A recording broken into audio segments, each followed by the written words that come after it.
Kakwentuhan, magandang tanghali po sa inyo, magandang hapon.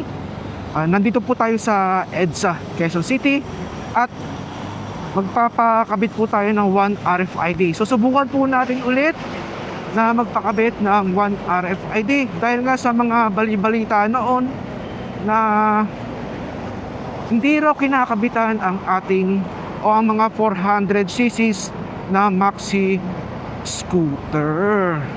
Ngayon ay pupunta po tayo sa may Caltex dito sa near Balintawak Market.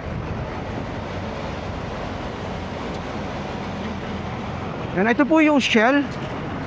Yan, tapos Jollibee. Tapos yung Caltex ay susunod na po dito, kakwentuhan. Yung Caltex malapit din sa LRT Balintawak stations.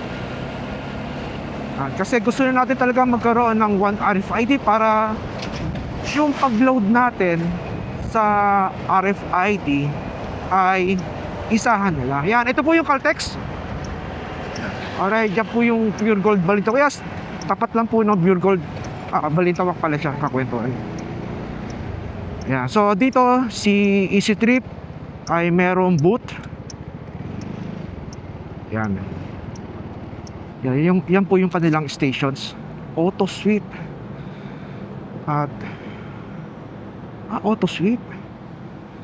Ayan. Kasi nung nakaraan, nung nagpakapit tayo dito, ang alam po Easy Trip at NLC. So ngayon ay Auto Sweep.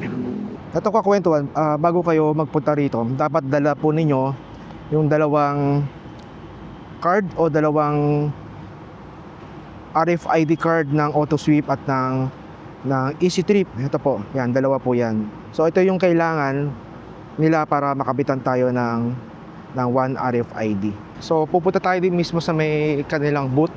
Yan, dala natin ng dalawang RFID. Hi sir, good morning po. 1 RFID. Yan. ORCR sir. Po? ORCR. Ay, ORCR. Teka, kulang pa pala. Yan, kailangan pa pala ng ORCR. So hanapin natin dito. Buti dala natin yung yung envelope, no? So dalawang RFID, Auto Sweep at saka Easy Trip at ORCR. So nakalimutan natin, no? Yan, ito po yung ating Zontes 400G. Yes, sana makabitan na ng 1 RFID. So yung current kasi ay dalawang RFID tayo, isang Easy Trip at isang Auto Sweep. Yan. Yan, ito yung ating adventure scooter ng Zontes 400G. Kailangan natin mag-sign up ulit para sa 1 RFID para sa Express po. Did you follow dan yung account? 91 pesos na lang po yung lock. Yung kanin po, yung Auto Sweep? Auto Sweep. Yung ano po sir, yung Easy Trip, may load pa po yata yan. Makikita rin nyo rin dyan. Kailangan po may load ng Auto Sweep para malink namin tsaka Easy Trip. Kasi yung balance po na Easy Trip, 35 working days pa po bago siya matransfer. Bago ma-transfer. Pero kung magpapawa na RFID ka po kay Easy Trip, right away magagamit mo na yung load mo dito Sa Easy Trip? Opo. Ay, okay. So hiwalay pala si Auto tsaka si Easy. Dalawa kaming provider sa round. Ng 1 RFID. Okay. Kayo po Auto Sweep. Okay. Sige. So yung may load ngayon, 91 pesos si Auto Sweep. Okay, sige. Sir, para Sige, dadagdagan ko ng sir, pwede ko na rin tanong para isakto. Kung magagaling akong Tol Balintawak, N80 tapos hanggang Bataan, magkano kaya yung Ay, ito ang idea sir. Ako nga pala. Sige. Si Easy Trip. Okay, sige. Paano ba? Sige, loadan ko ng ng 1.5. 1.5. Yan. So, dalawa pala silang provider ng 1 RFID. Of course, isang Easy Trip at isang Auto Sweep. Yan. So, mag-fill up muna tayo ng kanilang subscription agreement. Ito po kakwentuhan. Yan. So, ganito po siya kakwentuhan. So, yan po. Pinipilapan na nila yung ating form.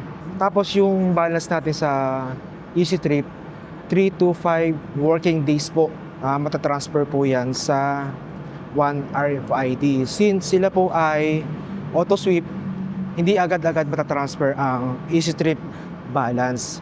Ngayon, kasi dalawa silang provider ng One RFID. Okay. So same din naman ang case yan sa pag easy trip yun nandito, 3 to 5 working days din naman. So vice versa lang din. So pareho lang yung kanilang yung processes regarding sa pag-transfer ng amount ng RFID. Sir, Yes po. pwede nang kabitan yung mga maxi scooter? Bali, hindi po lahat na ano sir. Ay, hindi lahat. It's po kami sa displacement ng piston po. Nang? Sa CC. Sa CC. Opo. Okay. Displacement po. Okay. Sa displacement talaga. Opo. Ang Hindi po base. lahat ng maxi scooter kasi pinapa-verify pa namin sa office. Okay. So, itong zone test, verified na. Opo. Ayan. So, good news, kakwentuhan. So, mga zone test owners. Sabi po ni Sir ng AutoSweep ay ang ating zone test 400G. So, basta lahat ng zone test 400 displacement, Opo. verified na. Yan. So, very clear. Double check na lang sir. Same account po tayo. Yan siya. 1 RFID po. Sir, paano ko siya lolo? Doon pa rin doon sa apps nyo? Yes po. Sa app ng AutoSweep? Same pa rin sila sir. Same pa rin. Okay. Ayan. 500 po. Okay. Bali yung sticker sir, updated naman na universal na. Tatanggalin ko na lang yung sticker ng NLEX. Atas okay. Yan. So, okay. Thank you, sir. Thank you. Tanggalin ko na. Yan. So, magandang good news to, kakwentuhan, no? Sir, pag doon sa Easy Trip, since Easy Trip, pag halimbawa nagka-aber hindi na read, ito lang din ibibigay ko. Bali, So, 1 hour pa siya sir bago mabasa sa NLEX. 1 hour? Kung biyahe kayong south, readable na siya agad sa south. Pag ito, 1 hour pa. Opo, 1 hour. Kasi Okay. i-link pa namin siya kay Cruise Trip. Okay, sige. Kasi bukas ng umaga, madaling araw, may travel ako, sir, sa ICE. Ayan, sige, thank you. Ingat Thank you, sir. Okay. Nakabit na, sir? Bali yung sticker sir, access ko yun kasi na-updated ko yun. Naka-universal lang yung sticker. Alin di? Ito? Opo. At tinanggal nyo na yung sticker? Ayan. So ang bilis ng kwento. Tinanggal na pala, yan. Yan, ito kakwentuhan, no? So, hindi natin nakita, napansin. So, ang bilis ng kanilang pagkakatanggal. Kakwentuhan. So, magandang balita nga, no? Itong ating zone test 400G. Actually, lahat ng zone test 400 series ng zone test nga, no, under by Bristol ay verified na po ng AutoSweep at ng Easy Trip. Kaya mapapakabitan na kayo ng One RFID. Alright, kakwento sa mga hindi pa nakakapag-subscribe o sa mga bago lang sa ating channel, please subscribe sa ating YouTube channel at sa ating Facebook page na si Pepe at ang Kwento. Palike na rin po ang ating video kung nagustuhan po ninyo. Ayan po, maraming pong salamat sa inyo, kakwentuhan. At sana nakapagbigay tayo ng magandang information sa mga owner po ng Zone Test 400 series. Ingat po, God bless, kakwentuhan.